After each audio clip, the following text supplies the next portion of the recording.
Estamos iniciando a gravação da aula.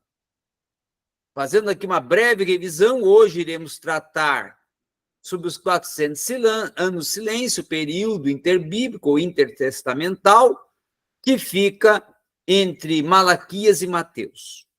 Período em que ocorre o silêncio profético e o silêncio de Deus, mas existem acontecimentos históricos, políticos, sociais, culturais, e principalmente inicia-se alguns desenvolvimentos religiosos, de uma forma, até não diria bem religiosa, diria pseudo-religiosos, de uma religião e de religiões e de um sincretismo e politeísmo religioso. Muito bem, então, voltando ao Alexandre, aí ele pega e espalha gregos, filósofos, sábios gregos, artesãos gregos, sacerdotes das religiões gregas, que tinha inúmeras, mais de 100, podíamos colocar aqui, diversidades de religiões, um politeísmo religioso, de crenças. Ele espalha essas pessoas pela Palestina, nos lugares públicos, nos mercados, nos lugares onde se reuniam os judeus, nos lugares também, vamos dizer assim, políticos, aonde estava vamos dizer, não só o império, mas também aqueles que serviam ao império, a classe política, dos senadores, dos que possuíam cargos políticos, que trabalhavam no palácio. Então, em todos os locais, havia um grego. Um grego que, claro, era sábio, era filósofo, era douto, que com a sua artimanha, com a sua oratória, retórica, iria impressionar, iria convencer. E como os judeus não tinham, e o povo em si todo, até os palácios não tinham grande cultura, quando chegavam aqueles gregos, alcançavam espaços, ganhavam espaços extraordinários e começavam a se tornarem-se os grandes mestres, os grandes oradores, né? E aí, com isso, a língua grega começa a substituir o aramaico e o hebraico. E os judeus vão começar a esquecer, não, mas sim substituir. Ninguém esquece a língua materna, mas vai substituir. Ao invés de falar o aramaico, o hebraico, começam a falar o grego. Começam a discorrer os diálogos, as conversas, as comunicações no grego. E, com isso, absorvem a cultura grega, começam a absorver as religiões, começam a absorver as diversidades de culturas, de propostas culturais, de religiões, de pensamentos, de filosofias, e isso vai influenciando em todas as áreas. E aí, quando Roma vai assumir o império, o que vai sobrar para Roma? Só governar, porque a cultura vai ser grega, o pensamento vai ser grego, a língua vai ser grega, e aí surge o império denominado Império Greco-Romano. Por quê? Porque toda a cultura era grega. Toda a língua oficial, grega.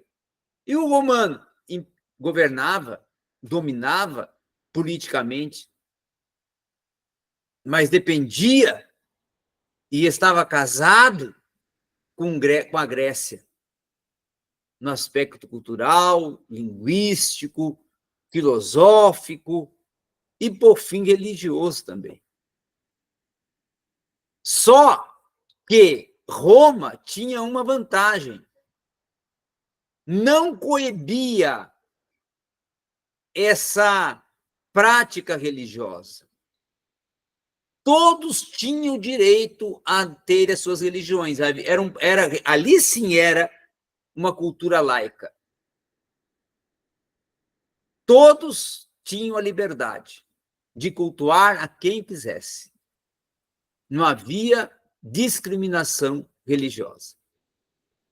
Com isso, mais tarde, depois de Alexandre, já ele tendo conseguido o que ele queria conseguir, assumiu o governo, ainda antes dos romanos, os Ptolomeus, né?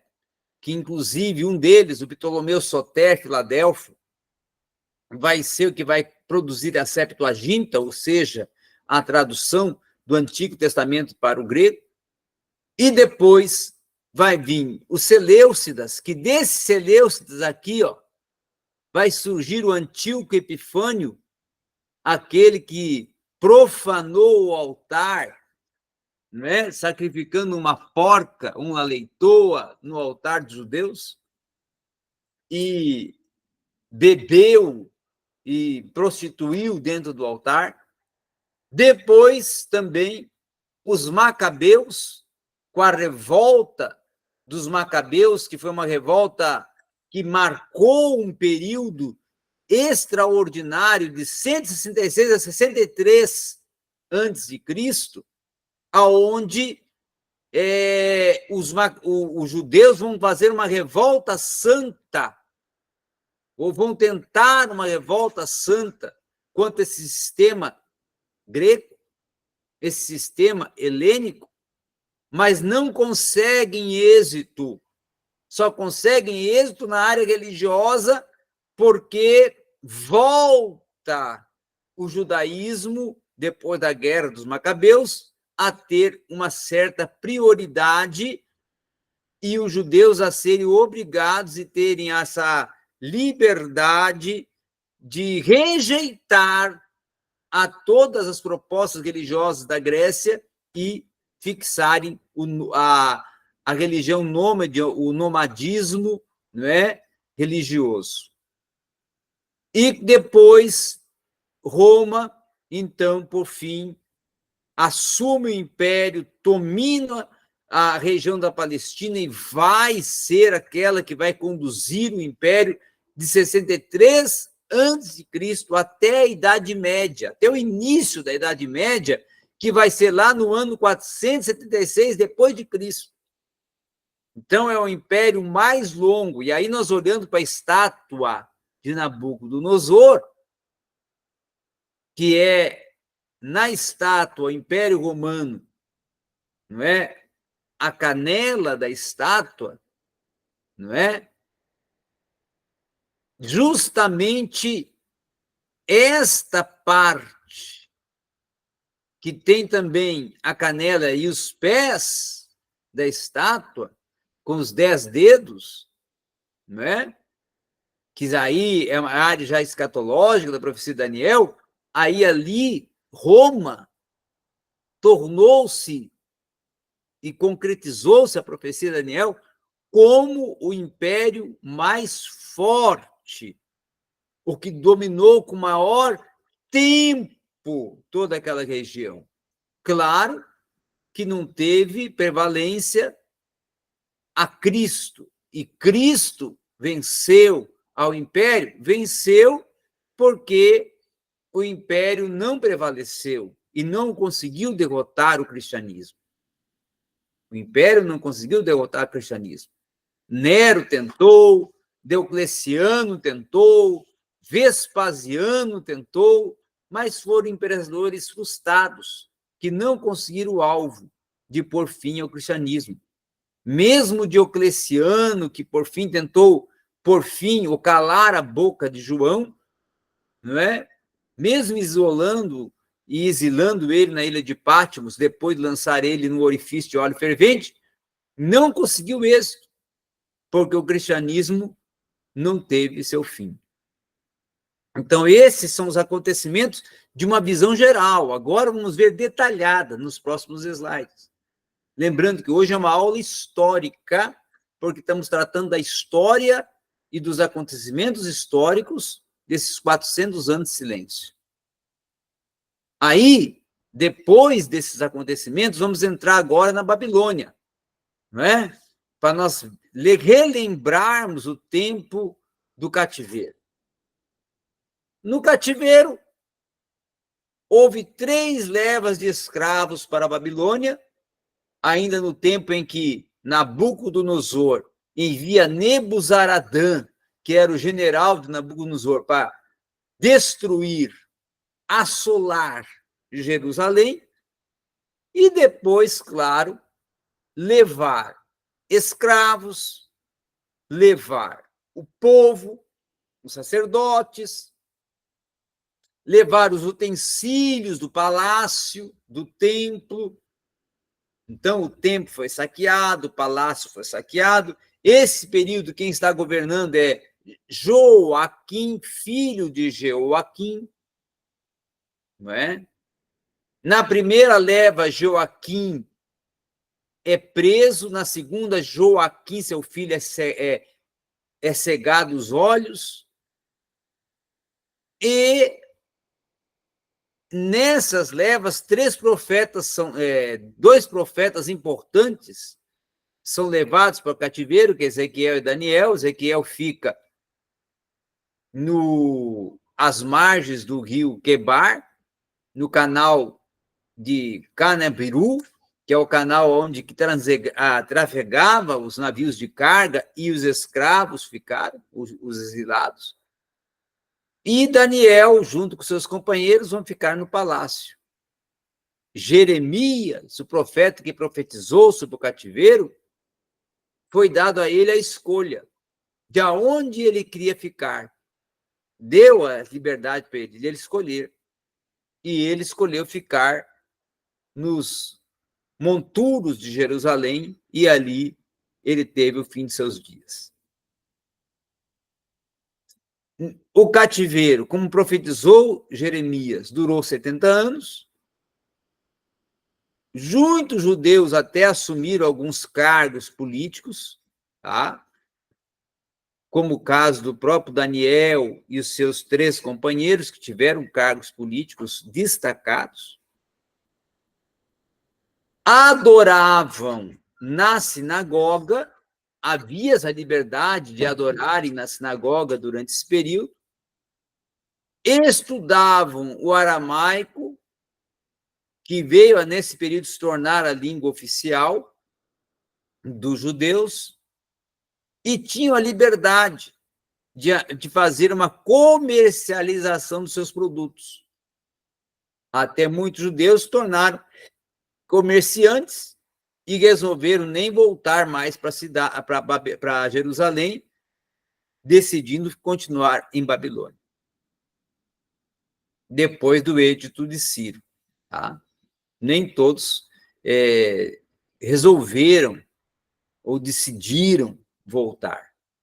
E aí inicia o repatriamento, que o repatriamento foi toda uma estrutura política, uma visão política proposta por Ciro, mas que teve, claro, todo um desenvolvimento. Não foi só dar o edito e vamos embora, não.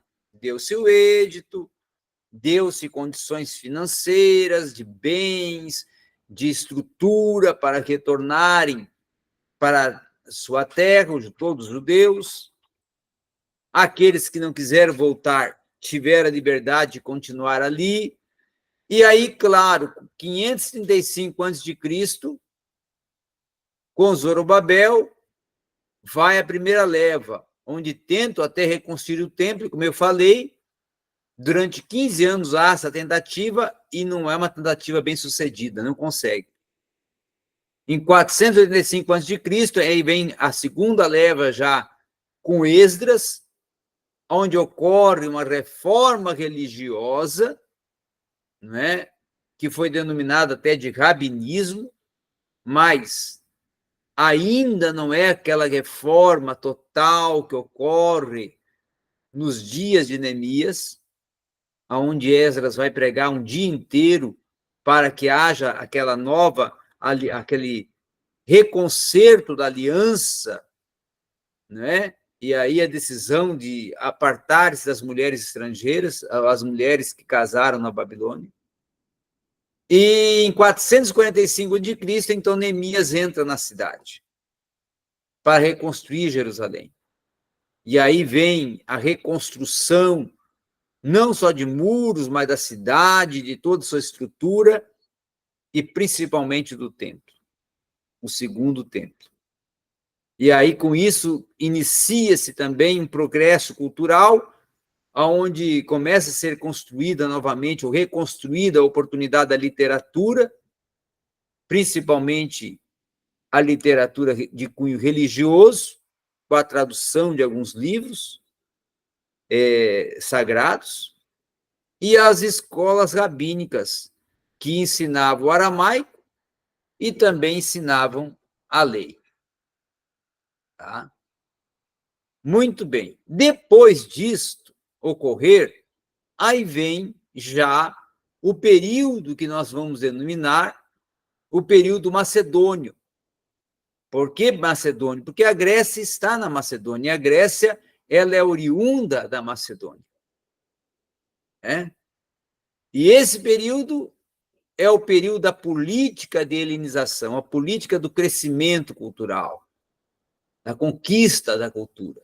Aí entra o respeito cultural, com a tradução de Septuaginta, proposta pelo Ptolomeus, os Seleucidas vão fazer uma manifestação de profanação, desrespeitando a cultura judaica, e aí, com isso, vai desencadear uma revolta judaica promovida por Judas Macabeu em 167 a.C., que era, Judas Macabeu, um sacerdote, e uma ordem sacerdotal que conduziu essa batalha dos Macabeus. Por fim, em 63 a.C., César Augusto, o imperador ainda do tempo de Jesus, nós vamos ter, quando Jesus nasce, é César Augusto. Depois, quando ele inicia o seu ministério, o imperador é Tibério César.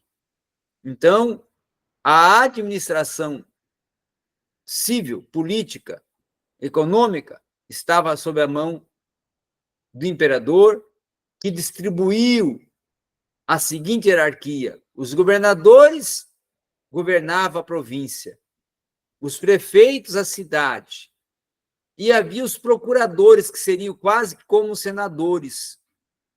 E havia com isso também a estrutura de reis, os herodianos, que tinham também uma parte a qual eram os responsáveis e prestavam caro os impostos e as obrigações e o respeito ao império que era Roma. Tá? Então, havia um respeito cultural e religioso, que Roma era devota da Grécia, havia uma cidadania romana, que todos tinham que ter, mesmo os judeus, e havia uma falsa paz, denominada Pax Romana.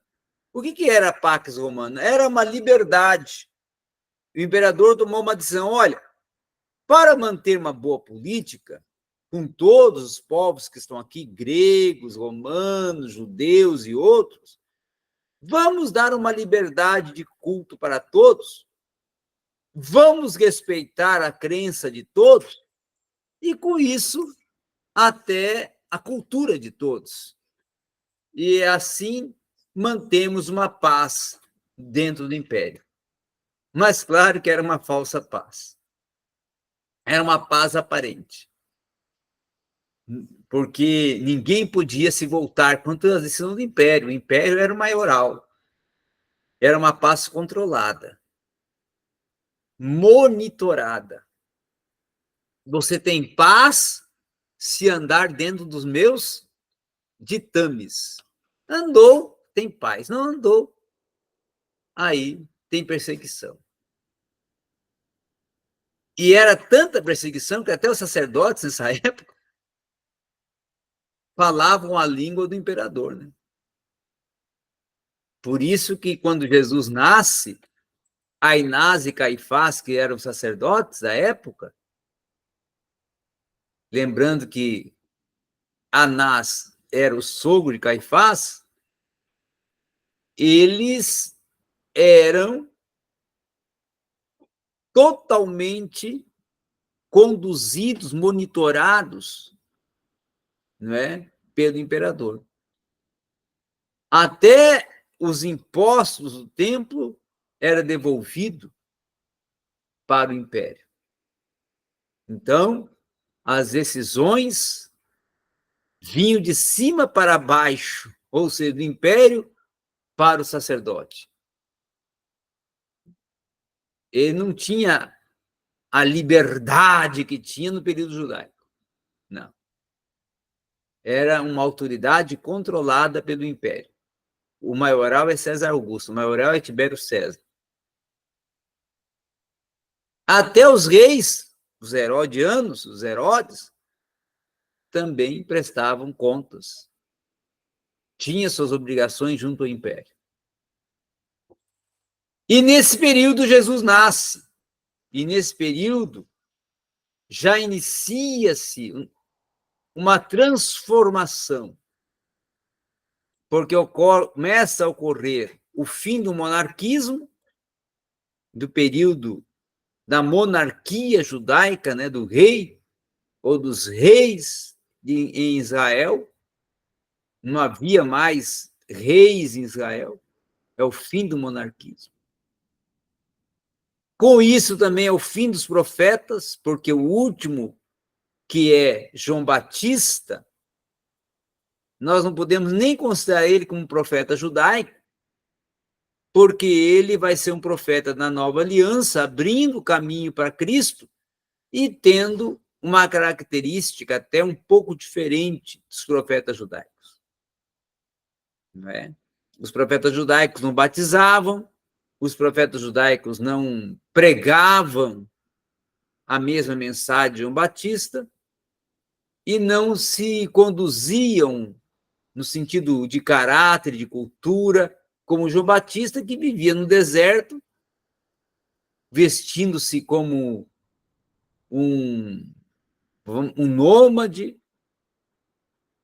como um beduíno do deserto, e até também alimentando-se de uma forma totalmente controversa, que era de mel e gafanhotos, né? O aramaico vai substituir o hebraico. Quando Jesus vem e vai atuar no seu ministério, nascimento, tentação e ministério, a língua do judeu era aramaico. O próprio Jesus falava o aramaico. O comércio foi introduzido, não é? Já ocorre uma economia de cunho agrícola,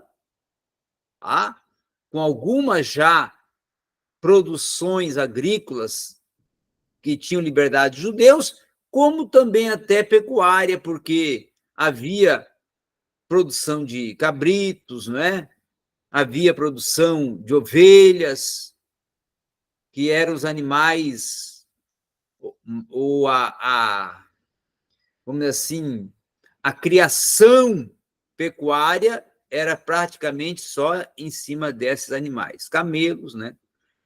O helenismo foi uma ameaça ao judaísmo e venceu até o judaísmo, porque muitos judeus se tornaram helenistas. E Paulo conviveu com o judeu-helenismo, os judeus helenistas, e ele vai denunciar eles e vai confrontar eles na epístola aos Gálatas, na epístola também aos Efésios, tá? E vamos ter também o próprio Pedro e Tiago enfrentando os judeus helenistas, não é? Aí vem a formação de partidos seitas. O que era o partido seitas? Eram os partidos formados como, por exemplo, os fariseus, que eram partidos, mas também eram seitas.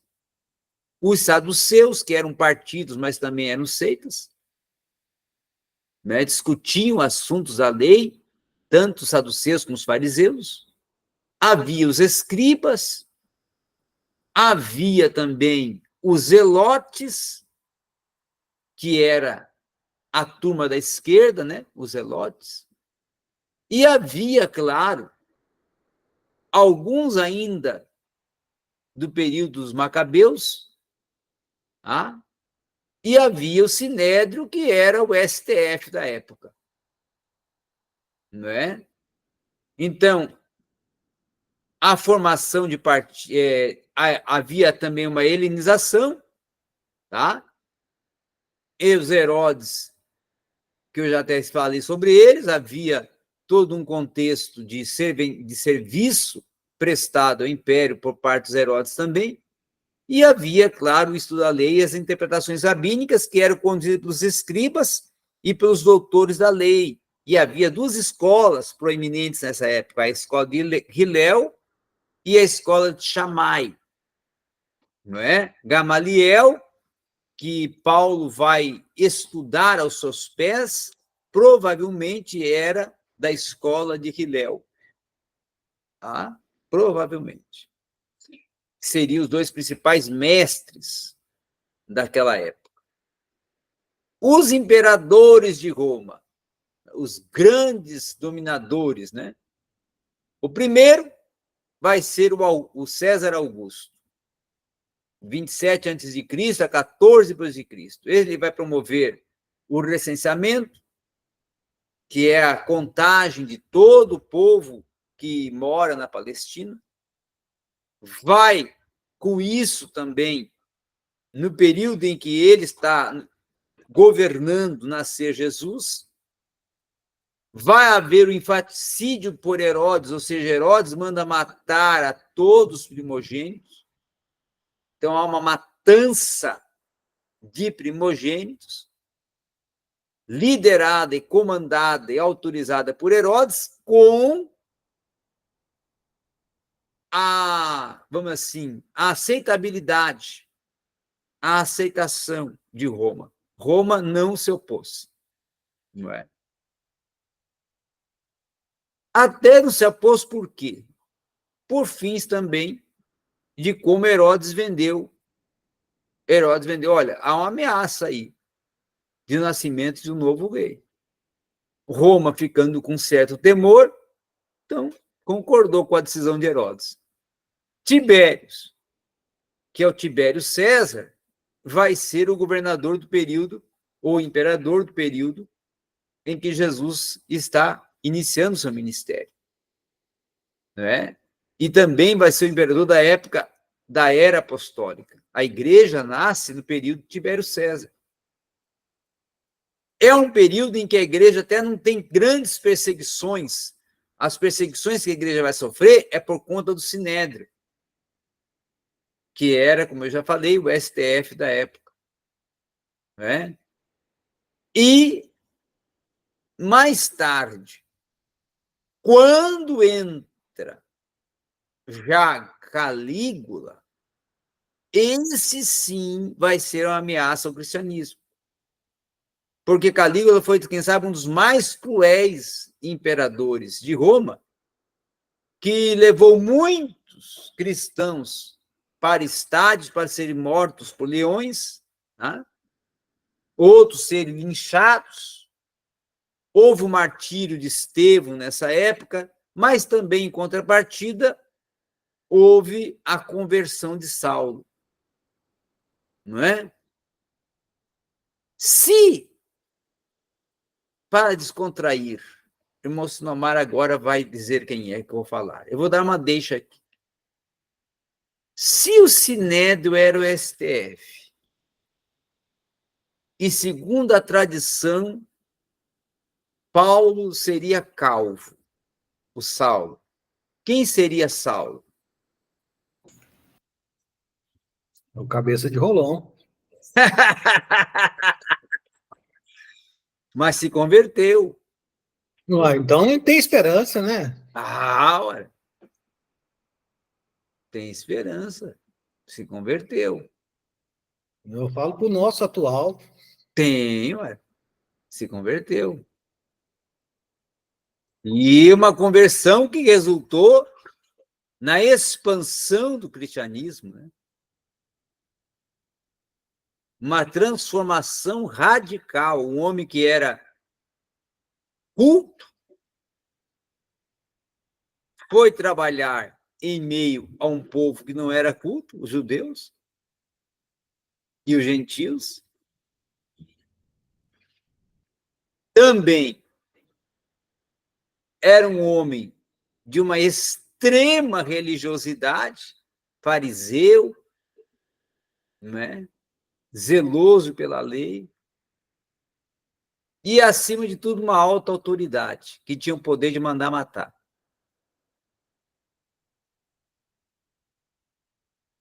Eu acho que ele até era mais perigoso que o nosso amigo Alexandre. Não é? Ele ainda tinha uma carta branca, pode matar. Pode matar. Ele era mais perigoso. E depois nós vamos ter o Cláudio, o denominado Cláudius, não é? 41 a 54 depois de Cristo, que vai expulsar os judeus de Roma. E nesse período é o período que as cartas, as epístolas paulinas começam a ser escritas e também os evangelhos.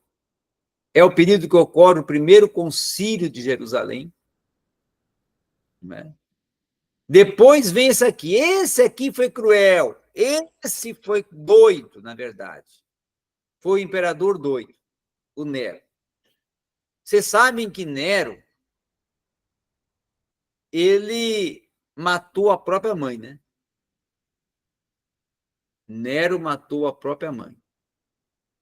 E Nero, quando ateou fogo em Roma, diz a história que ele ficou no pináculo do seu palácio, no jardim suspenso do seu palácio, tocando a sua lira, a sua harpa, enquanto a cidade era queimada, com acessos de loucura.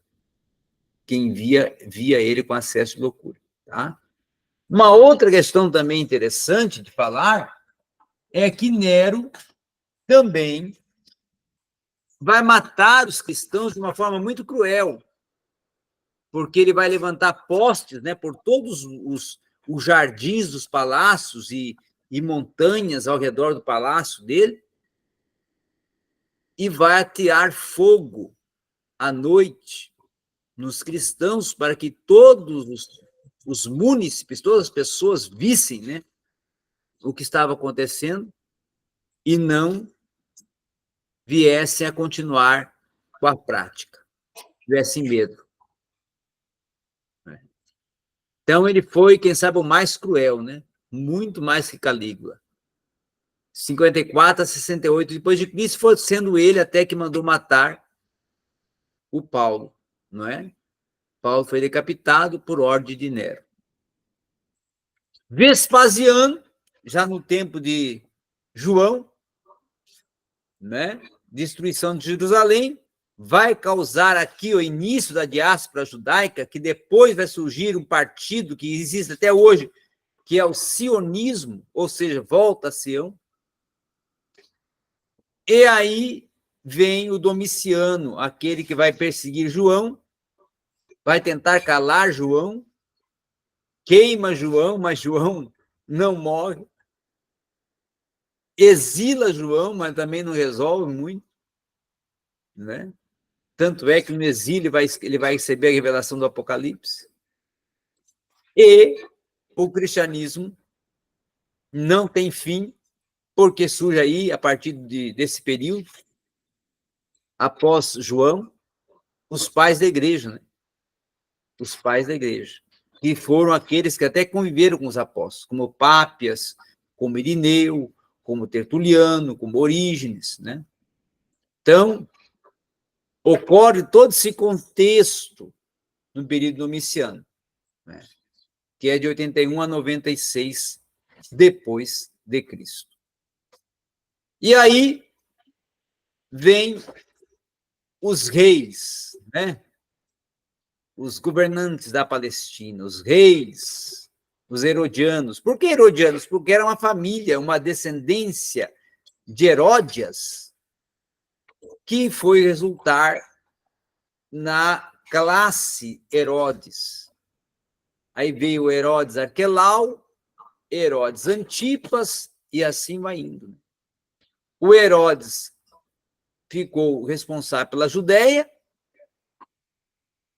então era, claro, o responsável pela região onde Jesus vai nascer, e ele é que vai promover o infanticídio. Ele era um ser invejoso, violento, assassino, faz uma aliança com Roma, porque tem que fazer mesmo, tem que se sujeitar a fazer. Existe a construção de um segundo templo que é feita dentro da região, né, do seu governo, que ele denomina de o Templo de Herodes, né? O infanticídio em Belém, que eu já falei, e aí vem depois seu irmão, o Herodes Antipas, que vai ser o tetrarca da Galileia e da Pérea, que eram duas regiões de pequeno porte, mas que havia muitos moradores e colonos, que era uma região de pesca e de produção agrícola, e que trabalhavam também até para aqueles que moravam na Judéia, então eram empregados daqueles que moravam na Judéia. E aí nós vamos ter um período em que ocorre uma perseguição ao cristianismo, promovida pelo próprio Antipas, né? É uma perseguição. Esse Antipas aqui é o também que vai pedir, vai aceitar a proposta da filha de Salomé, que vai pedir a cabeça de João Batista, e aí, claro, João Batista vai ser condenado nesse período, não é? Também, mais tarde, como governador, nós vamos ter o Pilatos, que esse é o que... O Pilatos, pessoal, nós temos um fato aqui interessante a conversar. O Pilatos foi o grande cínico da história. E o grande esperto. Por quê? Porque na hora da condenação, não é? A sua mulher, que foi muito sábia, chega para ele e fala assim: olha, eu, se fosse você, Pilatos, não condenava esse judeu. Ele vai ouvir a mulher, mas também não pode deixar de tomar uma decisão. Então, o que ele faz? Joga para o povo, né? Joga para o povo. Tomai vocês a decisão. Que aí ele ficava totalmente, não é? Impune, aparentemente. Não era ele, né? Aparentemente não fui eu, não é? E aí depois vai lá e lava suas mãos, dizendo: eu não tenho culpa com a morte desse judeu. Então eu considero o Pilatos o grande cínico da história. E o Agripa, primeiro, que é o rei justamente da Judéia, nesse período pós-Cristo, após a morte de Cristo, que aí vai ser o que vai matar Tiago, irmão de Jesus, que é o pastor da igreja de Jerusalém, vai mandar prender Pedro, começa a receber culto, porque levanta um templo, o templo, né, de Herodes também, Agripa, mas morre, por fim, comido por vermes. Fica louco e vai para a região de Mata e acaba sendo comido por vermes. Rei da Judéia, e ali, Palestina, vai ser o Agripa II, seu irmão, o qual vai ser o responsável por ouvir o depoimento de Paulo, não é? Que Paulo vai dizer para assim, ó, rei Agripa, contudo, porém, não fui negligente à visão celestial. E é o que aconselha Festo sobre Paulo, né, a não tomar uma decisão de condenar Paulo e mandar Paulo para ser julgado por Roma. Não é? Por quê? Porque, na verdade, Paulo deu para eles uma situação muito complicada. Por quê? Porque Paulo tinha 3 cidadanias. Como é que eu vou tomar uma decisão se ele é judeu, mas também ele tem a cidadania romana, tá? E também tem a cidadania grega. E agora? Então, eles ficaram na saia justa. Um jogou para o outro. E como Roma, que era o maioral, que tinha o maior poder, é que vai tomar a decisão final. Mas você sabe que a decisão final temos uma decisão que foi a conta-gotas, né? Primeiro ele teve a prisão domiciliar, para depois, aí com o Nero assumindo, ele vai ser decapitado. Então, foi uma coisa muito bem arquitetada.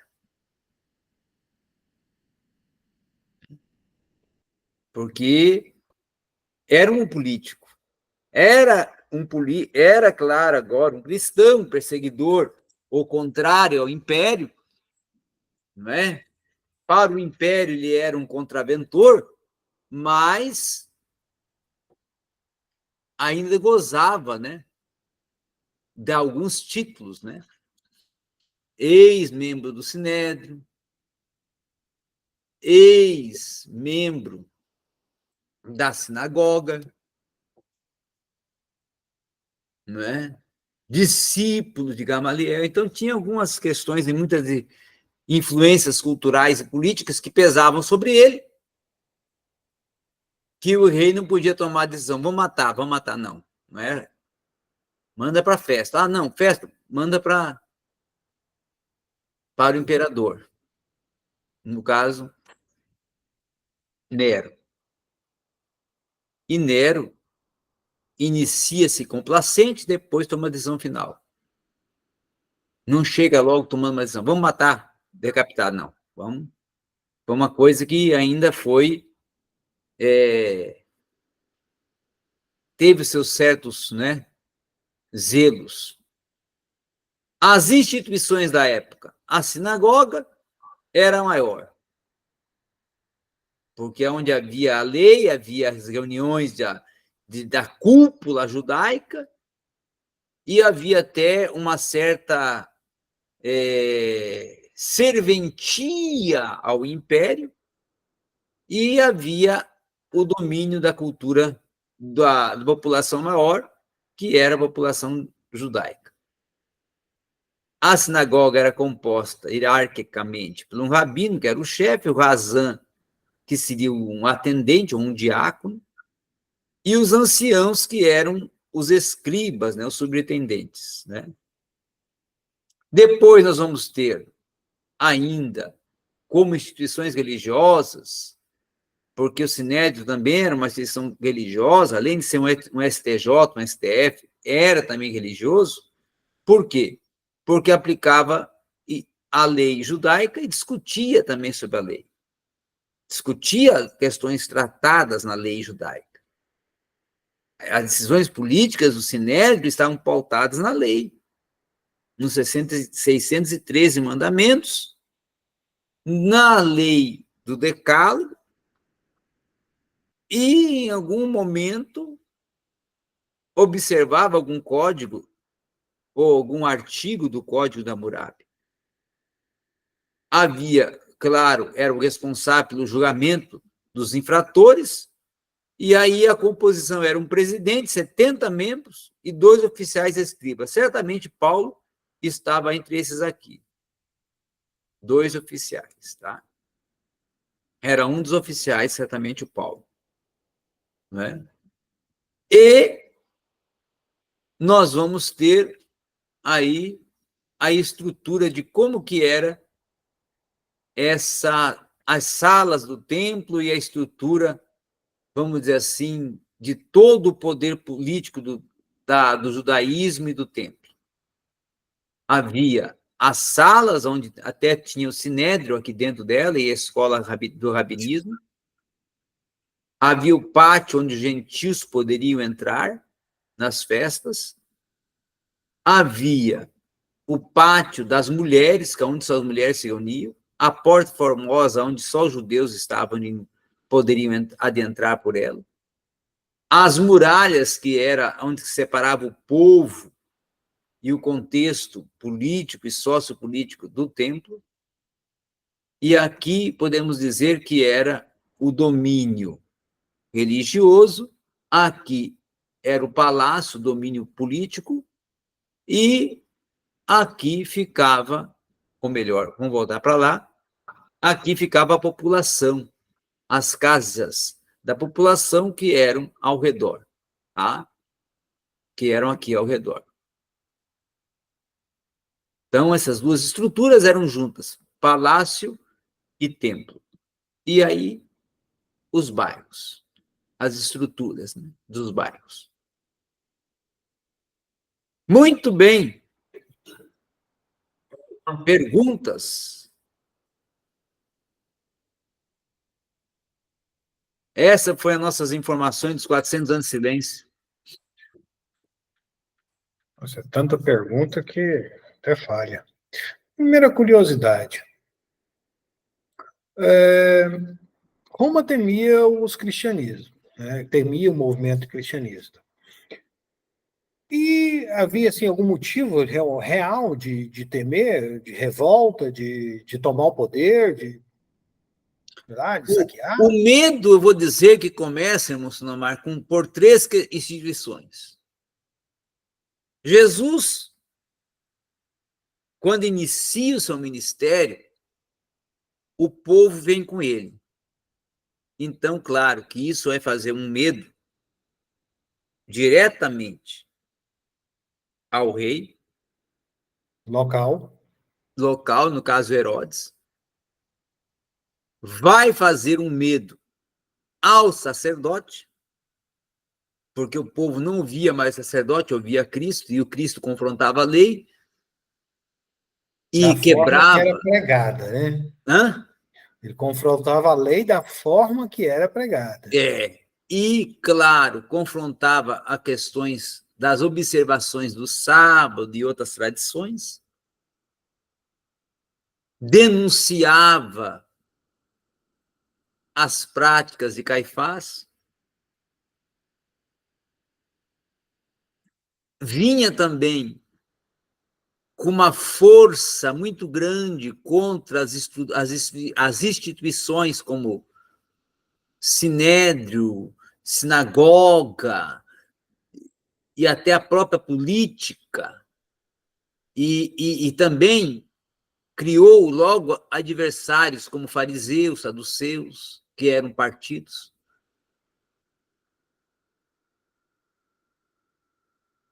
Então, aí começam as ameaças. Vamos imaginar assim, eles entendiam Jesus como sendo a pedra jogada na água, né? O medo era a onda que vinha depois. Porque se o povo estava com ele, já era uma grande ameaça.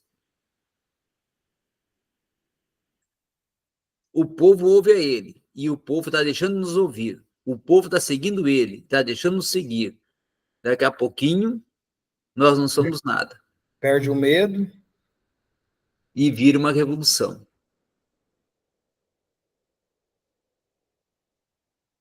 Só que o império, nós vamos ver que César Augusto, não, Tibério César, que é o imperador do momento, ele não se manifestou. Até porque ele estava julgando que isso estava muito longe dele ainda, não? Sim, E para ele achava o seguinte: olha, isso aí é um movimento a mais, é uma religião a mais. E nós temos a política da paz, né, religiosa, deixa eles. Como tantas outras, vai morrer sozinha. Vai, não é ameaça. E o próprio Pilatos foi o Pilatos foi o cínico da história, porque ele, na verdade, vai entrar ali de gaiato, porque na verdade ele vai ser incitado por Herodes e pelo sacerdote a tomar uma decisão. Porque até ameaçaram ele: se você não tomar uma decisão, nós vamos ao imperador. Então, para ele não ficar em maus lençóis futuramente, toma uma decisão. Na verdade, ele não queria que ele tomasse uma decisão, queria que ele cumprisse uma decisão que já havia sido tomada. Ele seria o que ia oficializar como Uhum. autoridade maior. E foi ameaçado: se não toma uma decisão, ou se não ficar como responsável por tudo, aí nós vamos ao imperador. Achei interessante na fala do senhor que Roma deixava ali várias religiões, né? Mas também não é o simples deixar, ele obedecia às regras de cada religião. A gente vê muito claro no, no judaísmo mesmo, né? Ele seguia aquelas leis e... O problema maior, moço Nomar, eu vou colocar aqui, é a Grécia. Porque Roma não havia condição cultural, de contrapor. de, de oratória, de cultura, sabe, de domínio cultural. E aí a Grécia chega com toda essa pujança, e tinha lá os mestres, os filósofos, os doutores, sofistas. Rapaz, não sobrava nada para Roma. Eles ganhavam era na oratória, no discurso, na persuasão. E as religiões gregas, o que era o politeísmo religioso, eram religiões, a grande parte, a deuses da sabedoria, deuses da natureza, deuses não sei o quê, deuses de várias, né? Até hoje são famosos os deuses gregos. Então, a mitologia grega, né? Aí, claro, Roma vai ficar acuada com toda essa diversidade de crença e vai dizer: não, E Roma tinha uma religião? não, olha, nenhuma. O catolicismo, na verdade, não é romano. Esse Misturaram. negócio de colocar aí catolicismo romano, não é romano.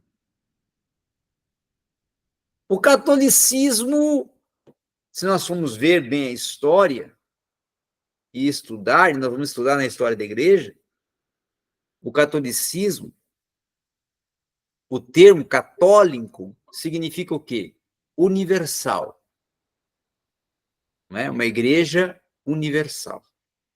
E surge, não é, em cima de uma tradição.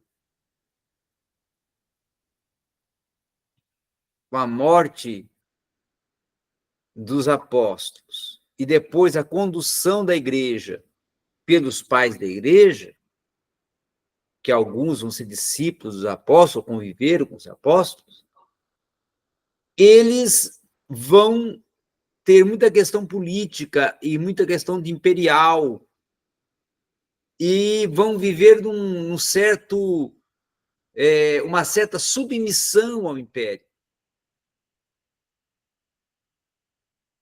E é um período em que o império se torna um império politizado, e religiosamente, a partir de Constantino, principalmente, que se pseudamente ou falsamente se declara cristão, mas é com sentido político.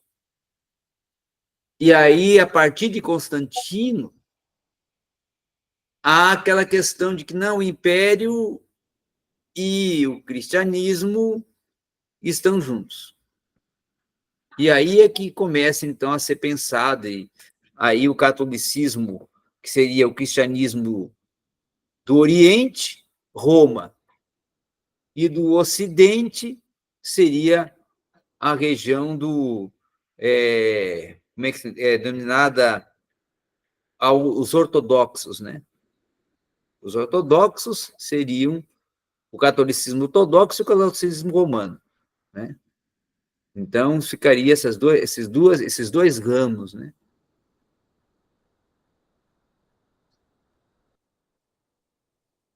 Mas, assim, se formos ver, e nós vamos estudar na história da igreja, Roma ficou com essa herança,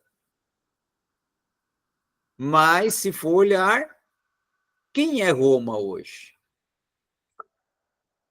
Quem é Roma hoje para dizer que tem um poder? Roma é um estado, pequeno estado dentro da nação, do país, a Itália.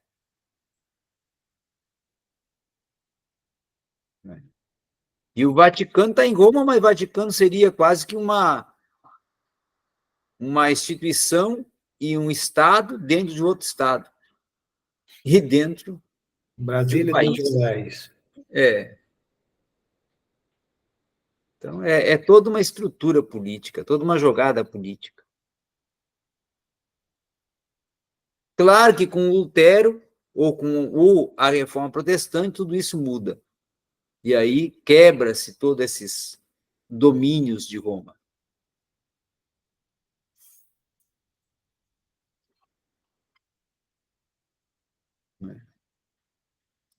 Mais perguntas, Charles? Fale alguma coisa. Professor, a única pergunta que eu, assim, quero fazer é sobre essa porta formosa. E essa porta é aquela que aconteceu aquele milagre?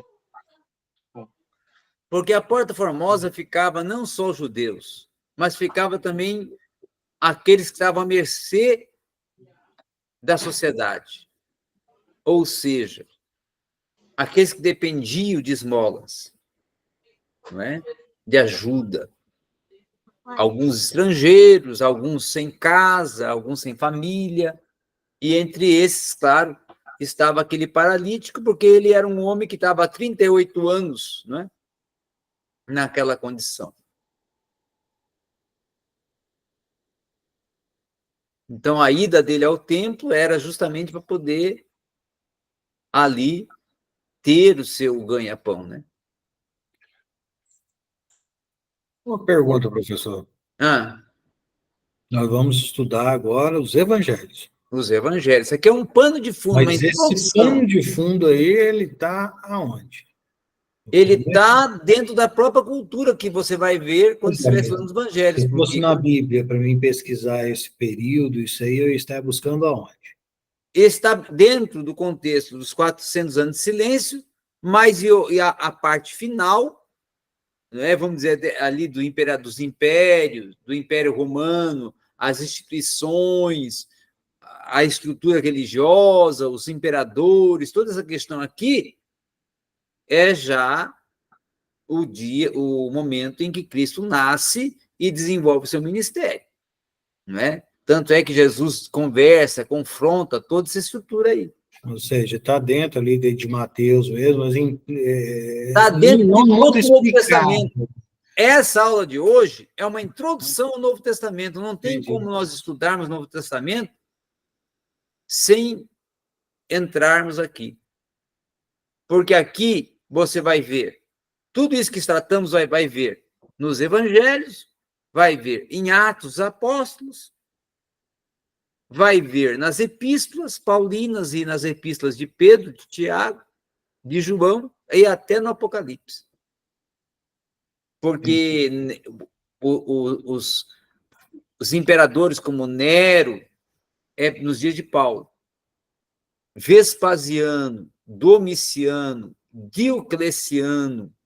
Vespasiano, Domiciano, João e Apocalipse.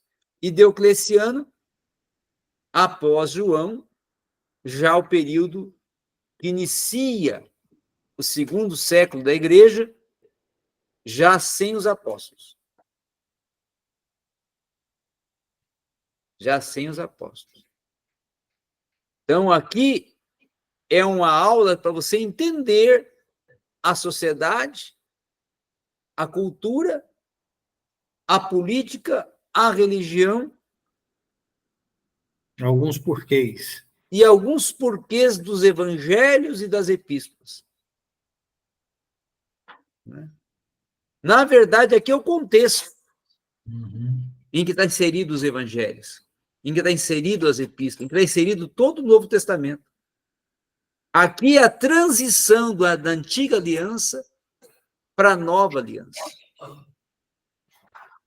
É a transição da monarquia judaica e israelita e dos profetas para agora os sacerdotes, os escribas, os fariseus, os saduceus, os zelotes, os imperadores, os prefeitos, que eram, no caso, os Pilatos, né, que era um prefeito, o rei, que era o responsável pelas regiões como Palestina, Judéia, Pérea, Galileia, o Sinédrio, todo Quando esse se fala contexto. nesse rei, já não tem mais a ver com o reinado de Samaria, e já tinha sido destruído ali. Não, os samaritanos não viviam dentro de um contexto judaico. Eles prestavam honra ao império, mas não seguiam a estrutura política judaica. Havia uma guerra, né? Havia uma indiferença religiosa e política judeu e samaritano. Porque o judeu era oriundo da onde? Do Reino do Norte. Não, do Reino do Sul. Do Reino do Sul, Judá e Efraim. E os samaritanos eram oriundos de quem? Do Reino do Norte, Samaria, que era a capital de Jeroboão, ou foi a capital de Jeroboão. Sim, Charles. Professor Jesus, ele foi um mestre nessa escola rabínica aí, né? Não, Jesus não era mestre da escola rabínica, porque a escola rabínica, certo, era formada por doutores da lei, e Jesus era acima de doutor. Jesus vai ter 5 títulos. Isso, eu estou perguntando isso para o senhor porque na Bíblia chamava ele de Rabi. Rabi, eu vou chegar lá agora, ele vai ter 5 títulos.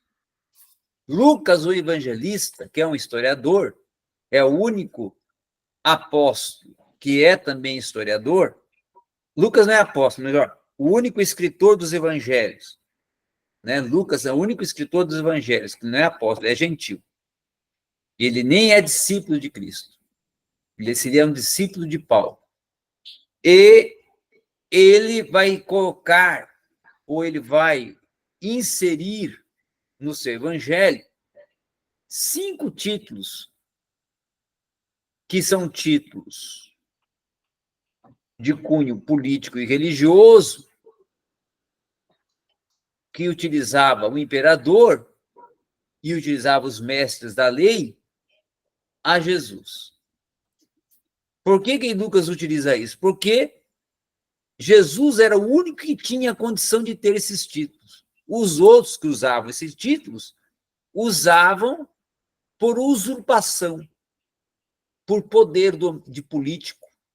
Primeiro título que Lucas vai dar para Jesus, qual é? Soter. O que significa soter? Salvador. Quem é que tinha o título Soter? O imperador. Mas Soter só tinha um. O imperador não era Salvador. Então, Soter, como Salvador, só um, Jesus. O outro título, que era um título do imperador, que Lucas atribui a Jesus, é o título Kyrios, Senhor, soberano. O terceiro título que Lucas atribui a Jesus é o título Didáscalos Mu, mestre dos mestres. O quarto título que Lucas atribui a Jesus é Rabi, ou seja, intérprete da lei, que seria mesmo que um escriba. E o quinto título que Lucas atribui a Jesus é Rei, que é o mesmo título também que atribui Mateus. Mateus está escrevendo o evangelho dele para os judeus e utiliza o título de rei para Jesus para confrontar os judeus. E Lucas está escrevendo o evangelho dele para os gentios e utiliza esses títulos para confrontar o imperador e os próprios gentios. Irmão Sinomar, eu não estou ouvindo uma voz. A Leila está com a Evelyn hoje. Eu não estou ouvindo uma voz. Uma voz que já ecoou no deserto, mas tem estado calada as últimas aulas. Quem será essa voz? Por que essa voz se calou, irmão Sinomar? Pois é, a Leila está com a Evelyn hoje. Não, mas não é a irmã Leila. A irmã Leila pergunta. É uma voz que está calada faz umas 2, 3 aulas. Não pode ser do Fabrício, que a dele eu nunca ouvi. Eu ouvi hoje. É da Miriam. Fale, Miriam! Ué. Vixe. Abre a câmera, Miriam. Ué, desapareceu a Miriam. Tá aí, ó. Pergunte, Miriam. Queremos ouvir a sua voz. Não, professor. Até o momento está tranquilo. Nenhuma dúvida hoje. Pertinente à aula, não, mas uma dúvida especulativa. Eu vi um vídeo falando que a tradução hebraica de Miriam seria... Como que era, amor? Tipo confusão, algo assim. Seria isso mesmo, professor? Não, isso aí é uma mitologia, né? Que foi utilizada por alguns escritos judaicos que utilizaram a figura de Arão e Miriam para poder atribuir certas contradições.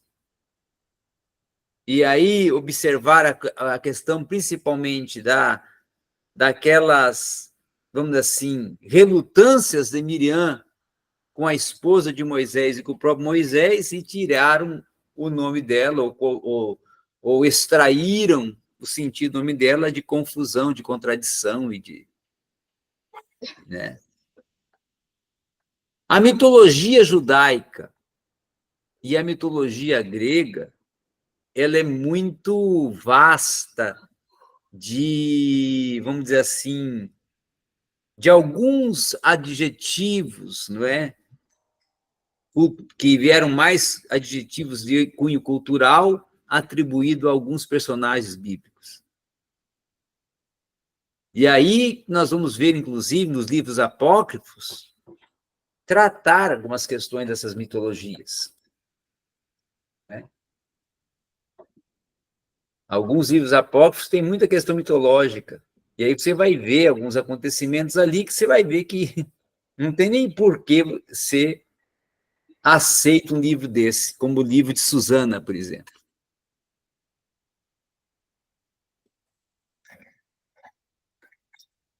Mais dúvidas? Não. Monsinomar? Muita coisa para digerir, professor. Certeza que tem muitas dúvidas. Nós vamos iniciar, então, na semana que vem, já com Mateus. Mateus é o primeiro evangelho, pessoal? Uma pergunta agora.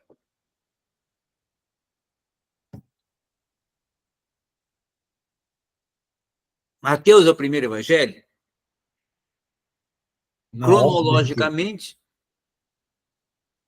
Pois é, na ordem que está na sua pergunta? Na ordem, não é. Por que, então, Mateus ficou em primeiro lugar e não Marcos? Mais completo, mais detalhado? Marcos foi escrito antes de Mateus, né? 64 depois de Cristo. E por que que Mateus ocupou o primeiro lugar? Justamente porque Mateus era discípulo. Tinha maior propriedade.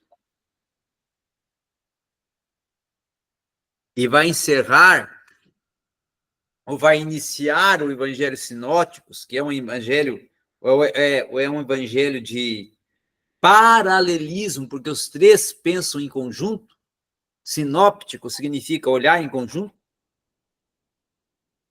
que é justamente desses 13 evangelistas dos sinóticos, Mateus é o único que é discípulo. Marcos e Lucas não são. Não é? E João encerra os evangelhos, mas João é um capítulo à parte. João, ele é o evangelho da defesa, da apologia, defesa da divindade e deidade de Cristo. João quer ali, na verdade, desfazer as heresias que os gnósticos estavam espalhando por toda a igreja já naquela época, que Jesus não era filho de Deus, e se fosse filho de Deus, ele não seria homem, e se fosse homem, ele não era filho de Deus. E aí, então, João vai trabalhar divindade, deidade e humanidade de Cristo no seu evangelho.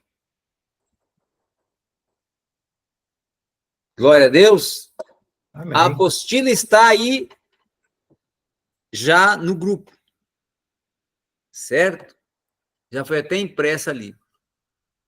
E eu, após a aula, vou enviar no grupo o slide da aula de hoje. A aula foi gravada. Assim que for ser processada, amanhã cedo eu envio no e-mail de vocês. Amanhã cedo eu envio no e-mail de vocês. Perfeito. Amém? Podemos encerrar? Amém. Vamos, então. Quem vai orar? Vai ser Monsinomar, porque na aula passada só estava eu e o Charlie. E o Charlie orou. Então, hoje é Monsinomar. Oramos, então. Soberano Deus, Pai querido, louvado seja o Senhor, Pai querido, pela graça que o Senhor nos concede, Pai amado, de estarmos juntos, reunidos, aprendendo sobre Ti, sobre a Tua palavra, sobre tudo que o Senhor tem feito, Pai amado, para que possamos, ó Senhor, compreender a Tua grandeza, a Tua bondade, a Tua misericórdia, Deus. Pai querido, conceda-nos uma semana abençoada, que possamos, ó Senhor, digerir tudo aquilo que foi ensinado hoje, buscar com sede, Pai amado, aprender cada vez mais de Ti, Senhor. Abençoa, Pai querido, o mestre, Senhor, que o Senhor separou para que pudesse nos orientar, nos conduzir nesse caminho, Pai. Em nome de Jesus te damos graças, Senhor. Amém. Amém. Até segunda-feira, pessoal. Deus abençoe a cada um.